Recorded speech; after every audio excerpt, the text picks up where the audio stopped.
Hariom, pessoal! Então hoje eu venho aqui para falar com vocês sobre os maiores desafios que um professor de yoga encontra, especialmente os professores iniciantes. Então é muito importante para quem tem interesse em passar isso adiante, né? tem já um certo conhecimento, quer passar isso à frente, enfim, quais as dificuldades que vai encontrar e principalmente como passar por elas, eu vou te falar agora, fica ligado, vamos lá!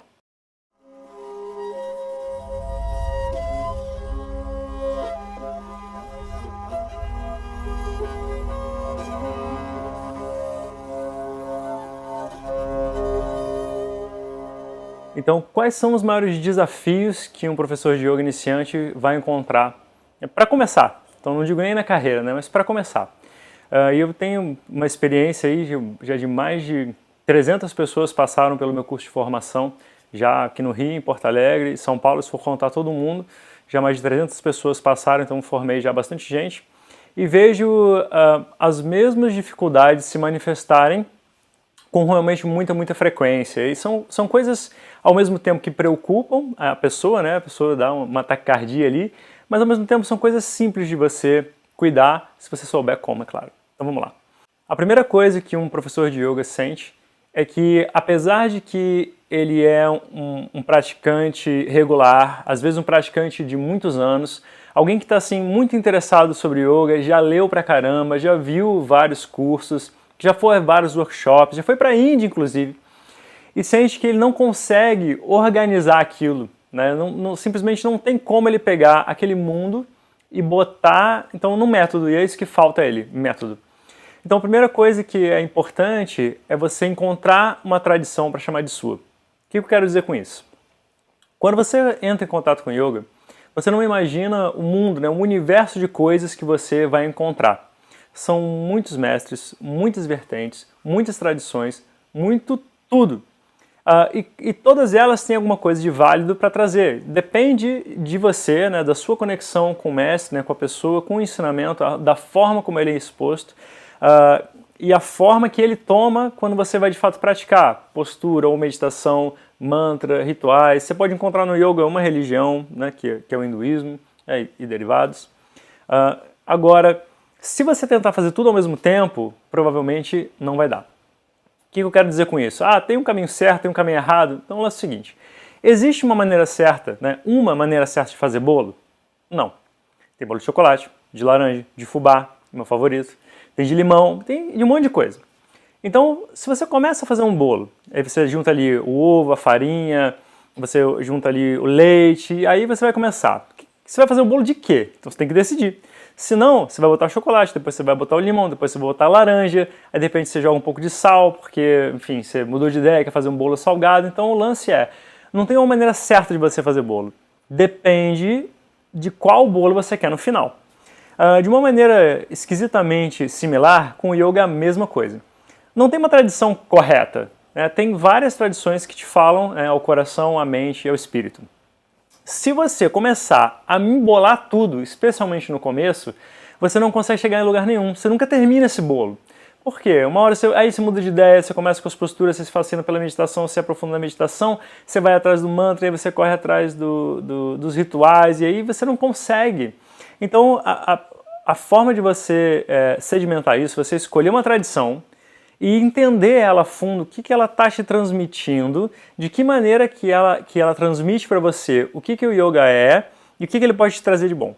Uma vez que isso fica estabelecido, aí você tem como expandir os teus horizontes. Então o paralelo final, o bolo, seria o seguinte: quando você consegue fazer um bolo simples, ele fica ali bonitinho, um bolo de fubá, depois você consegue fazer coisas mais elaboradas. Você faz um glaciado, você faz uma cobertura e por aí vai. Você está até com fome, né? Eu sei que eu estou. Então, a primeira coisa é você, por incrível que pareça, quando você embarca em passar isso, né, passar o yoga para alguém, você tem que deixar o mais simples possível. Se você cobrir ele de informação, a coisa desanda.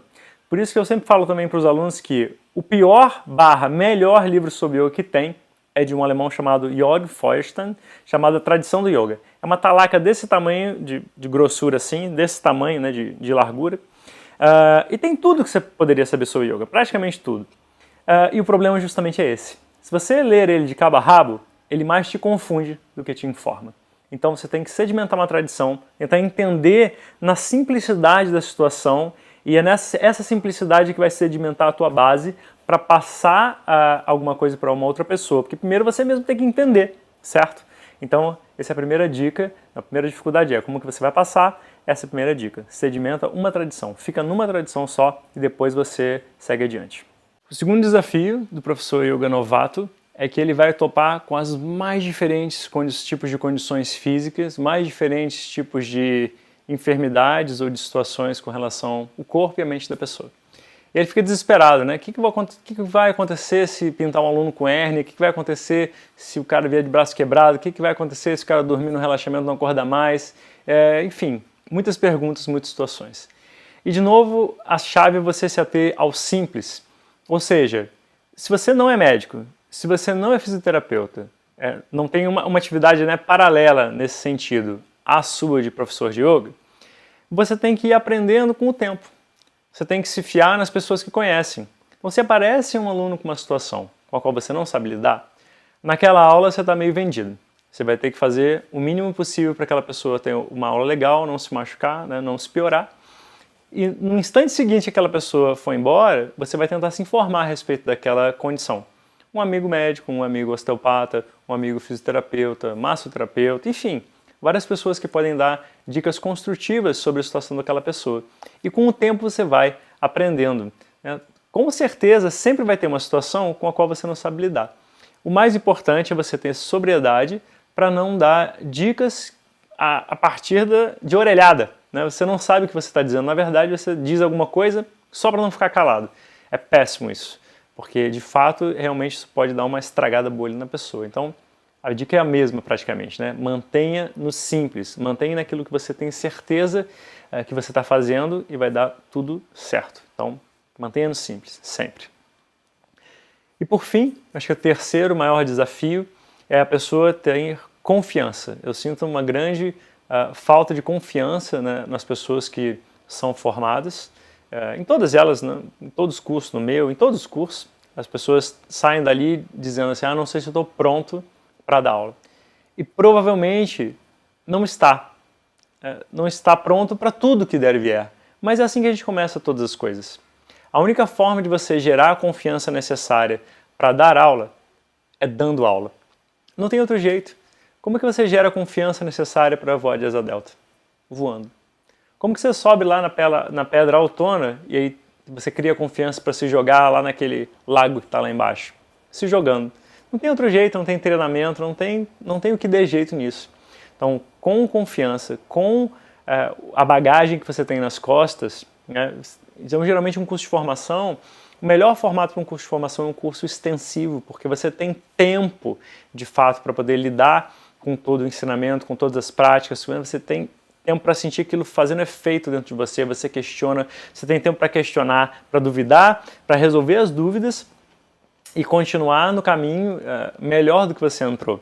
É um curso intensivo, geralmente eu vejo como uma última opção. Se a pessoa realmente não tem como fazer um curso extensivo, ela faz um intensivo, né, de um mês, sei lá quanto, mas fica um pouco a dever nesse quesito, né, do tempo de sedimentação, o tempo de absorção, o tempo de amadurecimento do conhecimento, que vai contribuir com essa confiança ali no fim do caminho. Então, recapitulando, né? Na verdade, essas dicas não são só para o professor de yoga iniciante, também são para o praticante que é dedicado e quer se aprofundar mais no caminho. Então, escolha uma tradição que faça sentido para você e invista nela. Mantenha seus conhecimentos no nível simples, né? Sedimenta o simples primeiro, para depois construir aquilo que vem depois. E se você for dar aula, você tem que gerar a confiança para dar aula, dando aulas, né? Botando ali a cara a tapa, mostrando o teu trabalho, né? Que é um reflexo daquilo que você aprendeu e daquilo que você é.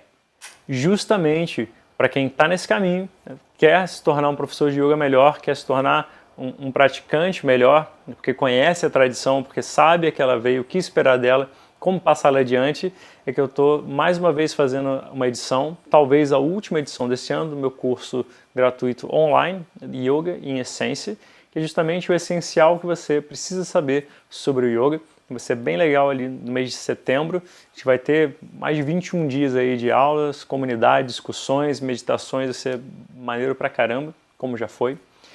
E eu vou deixar o linkzinho aí embaixo para você se inscrever, é gratuito, você começa a receber os e-mails logo depois com um curso preparatório que eu já mando logo de cara. Então é só clicar aí e passa essa mensagem adiante, conhecimento não pode parar.